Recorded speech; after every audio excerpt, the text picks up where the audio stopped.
오늘 본문은 게으름에 관한 교훈이 나와 있습니다. 게으름이 뭘까? 오늘 농부가 암소와 당나귀를 함께 쟁기를 메어서 밭을 갈고 있었습니다. 그러다가 어느 날 암소가 꾀를 냈대요. 오늘 내가 병난 체하고 누워 있을 거야. 그러면 주인이 나 일 시키지 않겠지, 이렇게 당나귀한테 말을 했대. 그랬더니 당나귀가 뭐 그렇게 하렴, 그렇지만 나는 일하러 갈 거야 하고 갔대요. 다음날 아침 주인은 암소 몸이 좋지 않은 것을 보고 맛있는 집도 주고 마구간에서 푹 쉬게 했대요. 야, 그러니까 암소가 너무 좋은 거예요. 야, 그래서 당나귀가 하루 종일 일하고 왔을 때 물었대요. 야, 주인이 뭐라고 그러든 글쎄 아무 말 없었어. 야, 내일도 그렇게 해야 되겠다. 그래갖고 내일도 다음 날도 자 그렇게 했대요. 자, 그렇게 며칠을 딱 지난 이후에 또 암소가 당나귀에 물었대요. 주인이 나에 대해서 아무 말 없었니? 응, 나에게는 아무 말 없었어.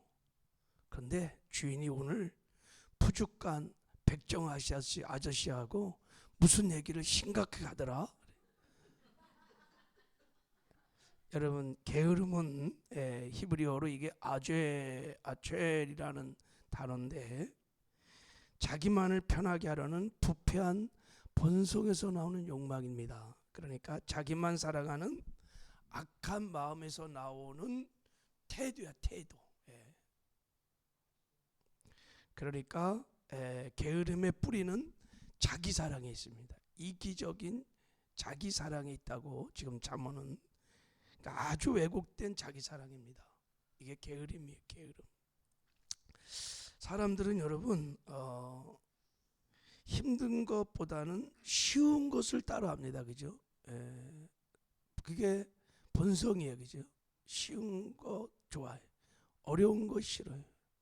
그러니까 여러분, 부지런한 것보다 게으른 게 훨씬 쉽습니다. 그리고 사람들은 다 본능적으로 게으르기 쉽습니다. 누구도 애가 없어요. 저도 그렇고 여러분도 다 그래요. 그래서 성경은 게으름을 악이라고 합니다. 죄라고 해요, 죄. 마태복음 25장에 보면 5달란트, 2달란트 가진 자들이 2달란트, 5달란트 남겼잖아요. 하나님이 착하고 충성종아 이렇게 말했는데 1달란트 받은 사람 안 남겼어요. 그때 하나님 뭐라 그러냐면 악하고 게으른 자라. 이렇게 악하고 게으른 자라. 죄, 이것은 죄악이, 성경은 악이라고, 게으른 것은 악한 것이라고 말을 합니다. 자, 어떠세요, 여러분? 여러분들은 나는 게으른 사람인가 아니면 그렇지 않은가? 한번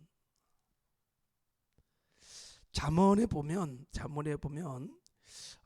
게으름에 관한 많은 교훈이 사실 잠언에 많이 있어요. 26장에 보면 게으른 사람의 4가지 증상이 나옵니다. 여러분 한번 오늘 26장을 한번 읽어보세요. 4가지 증상이 나오는데, 첫 번째, 게으른 사람은 핑계거리가 많습니다. 항상 핑계를 대면서 일을 하지 않아요. 교회에서도 게으른 사람은 항상 핑계거리를 찾아갖고 합리적인 방법으로 일을 안 해. 이래서 저래서, 이게 핑계거리가 많은 사람이 게으른 사람의 증상이. 두 번째, 잠언 26장에서 말하는 증상은 무사안일에 빠져 나태한 사람입니다. 무사안일주의에 빠졌어요. 그래서 게으른 사람은 새로운 것을 싫어합니다. 뭐 발전적인 거 싫어해요. 그냥 다람쥐 쳇바퀴 돌듯이 그냥 늘 주어진 일에 늘 그냥 안주합니다. 그러니까 뚜렷한 목적과 목표를 세워서 그것을 이루고 하는 열정들, 의욕들이 없어요. 굉장히 그냥 주어진 일에 그냥 무사한 일에 빠져 있어요. 목표를 이루기 위한 구체적인 계획도 없습니다. 게으른 사람의 특징이 목표를 이루기 위한 절제와 희생도 없어요. 시간도 아끼지 않아요. 허송세월, 그러니까 삶의 타임테이블이 게으른 사람들은 없어요. 하루의 삶, 한 달의 삶, 1년의 삶에 대한 계획이 없어요. 이 게으른 사람의 특징들이에요. 세 번째 게으른 사람의 증상은 손가락 하나 까딱하지 않는 아주 소극적이고 비상적입니다. 마태복음 6장에 비하면 이 사람들은 오리 인생을 사는 사람이에요. 게으른 사람은 절대 심리 인생을 못 살아요. 오리 인생은요, 직장에 가보면 딱 자기 주어진 일만 해요. 딱 6시면 퇴근을 칼같이 해요. 자기가 주어진 일 이상을 안 해요. 할 생각 자체도 안 해요. 오리 인생이에요. 오리 인생. 하나님은 오리 인생 살지 말고 심리 인생 찾아라. 자기가 막 부지런한 사람은 자기가 찾아서 창의적으로 일을 해요. 근데 게으른 사람은 이게 태도와 관련이 있기 때문에 다 그냥 주어진 일, 딱 출근도 미리 안 해요. 그 시간에 딱 맞춰서 딱 그 시간 되면 퇴근하고, 다 이게 게으름의 증상이다 이렇게 말해요. 네 번째 게으름의 증상은 교만이에요. 교만. 나밖에 몰라요. 아주 자기중심적이고 이기적입니다. 이게 게으름의 증상이라고 잠언은 가르쳐주고 있습니다. 어떠세요? 나는 게으른 사람인가? 성실한 사람인가? 그래서 게으르면 결국은 자기가 죽는다, 자기가 망한다. 인생을 실패하는 주범 중에 하나가 사실은 게으름이. 성공한 사람들을 보면요, 게으른 사람이 아무도 없어요. 주의 일도 마찬가지. 게으른 사람을 하나님이 사용하지 않으세요. 보세요, 성경에 보세요. 인물들 보면 다 부지런한 사람입니다. 성실한 사람이다. 여러분처럼 이렇게 새벽에 나와서 기도도 하고 하여간 성실한 사람이 다 하나님께 쓰임받는 기본이에요. 이게 성품 중에 하나님이 성실하신 분이십니다. 잠언 24장에 보면 그래서 이렇게 말합니다. 내가 게으른 자의 밭과 지혜 없는 자의 포도원을 지나며 본즉. 그러니까 게으른 사람의 밭과 포도원을 봤단 말이죠. 가시덤불이 그 전부에 퍼졌으며 그 지면이 거친 풀로 덮였고 돌담이 무너져 있기로 내가 보고 생각이 깊었고 내가 보고 훈계를 받았노라. 내가 좀 더 자자, 좀 더 졸자, 손으로 모으고 좀 더 누워있자니 내 빈궁이 강도같이 오며 내 곰핏이 군사같이 이르리라 그랬어요. 망한다는 거예요. 근데 게으르면요, 자기만 망하는 게 아니야. 주인도, 부리는 주인도 힘들다고 성경은 말하고 있어요. 주인을 괴롭힌다는 거예요. 잠언 25장 13절에 충성된 사자는 그를 보낸 이에게 마치 추수하는 날의 얼음 냉수 같아서 능히 주인의 마음을 시원하게 하느니라 그랬어요. 잠언 10장 26절에는 게으른 종을 부리는 사람은 이에서 신물이 나고 눈에 연기가 들어간 것 같으리라 그랬어요. 충성스러운 사람은 주인의 마음을 시원케 하는데 이 게으른 사람은 주인을 괴롭힌다는 거예요. 너무 고통스러워요. 하나님 앞에도 게으른 사람은 하나님도 똑같이 이렇게 충성스러운 사람들은 하나님이 마음을 시원케 해요. 근데 반대로 게으른 사람은 하나님의 마음을 이렇게 어렵게 한다는 거예요. 그리고 게으른 사람의 공동체에 있으면 여러분 그 공동체가 힘들어. 그 사람 때문에. 그래서 게으른 자는 에레미야 48장에 보면 10절에 보면 이렇게 말해요. 여호와의 일을 게으르게 하는 자는 저주를 받을 것이요. 저주를 받을 것이다. 저주가 와. 저주가 삶에. 로마서 12장 11절에 부지런하여 게으르지 말고 열심을 품고 주를 섬기라 이렇게 말씀을 하고 있습니다. 주의 일만 그런 게 아니에요. 자기가 주어진 일 각자의 삶의 자리에서 하나님은 죽게 하듯이 그렇게 부지런하게 성실하게 하기를 원하십니다. 할렐루야. 자, 그러면 게으른 자는 어떻게 해야 되느냐? 가서 개미에게 배우라는 거예요. 자, 우리 한번 6절을 읽어보겠습니다. 시작. 게으른 자여 개미에게 가서 그 하는 것을 보고 지혜를 얻으라. 개미에게 가서 지혜를 배우라는 거예요. 게으른 사람은 내가 게으르구나. 자, 그래서 오늘 잠언에는 두 가지 지혜를 배우라는 거예요. 자, 첫 번째는 우리 7절을 한번 읽어보겠습니다. 시작. 개미는 두령도 없고 똑자도 없고 통치자도 없으되. 그러니까 개미는 두령도 없어, 감독자도 없어, 통치자도 없어요. 그런데 자원에서 자발적으로 열심히 일한다는 거예요. 이걸 배우라는 거예요.